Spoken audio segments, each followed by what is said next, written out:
Naxalism మొన్న విజయవాడలో 28 మంది నక్సలిస్టులను అరెస్ట్ చేశారు. 2006, 2007 ఆ టైంలో దేశంలో దాదాపుగా సగం అంటే 50% నక్సలిజం స్ప్రెడ్ అయింది. 2013 నాటికి 182 డిస్టిక్లకి చేరింది. కానీ 2025 నాటికి ఓన్లీ 18 డిస్టిక్ లో మాత్రమే నక్సలిజం ఉన్నాయి అంటున్నారు. మొమెంటం కి 2-3 పేర్లు కూడా ఉన్నాయి. నక్సలిజం అని, మావోయిజం అని, లెఫ్ట్ వింగ్ ఎక్స్ట్రీమిజం అని కూడా అంటారు. అసలు ఈ నక్సలిజం అనే పేరు ఎక్కడి నుండి వచ్చిందంటే 1967లో ఎక్కువ భూమి ఉన్న యజమాని దగ్గర నుంచి కొంత భూమిని తీసుకొని భూమి లేని రైతులకు ఇచ్చేవారు. వెస్ట్ బెంగాల్ లోని డార్జిలింగ్ డిస్టిక్ లో ఒక ఏరియా పేరే నక్సల్బారి. అక్కడ ఒక జమీందారి దగ్గర నుండి భూమి తీసుకొని రైతుకి ఇచ్చారు. ఆ రైతు పంటను పండించడం మొదలు పెట్టిన తర్వాత ఆ జమీందారు గూండాలను, పోలీసులను తీసుకొని వచ్చాడు. ఆ రైతు పైన పడ్డారు.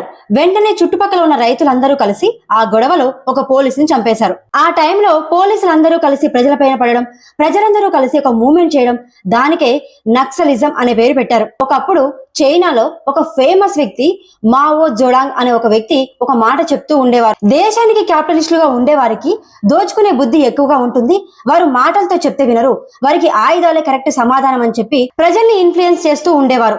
ఈ ఐడియాలజీని ఎక్కువగా ఫాలో ఇవ్వడం వల్ల ఆ మూమెంటం కి మావోయిజం అనే పేరు వచ్చింది. ఫ్రెంచ్ రెవల్యూషన్ లోని ఫ్రెంచ్ పార్లమెంట్ లో రైతుల తరపున వాదించే వాళ్ళు లెఫ్ట్ సైడ్ లో కూర్చునేవారట.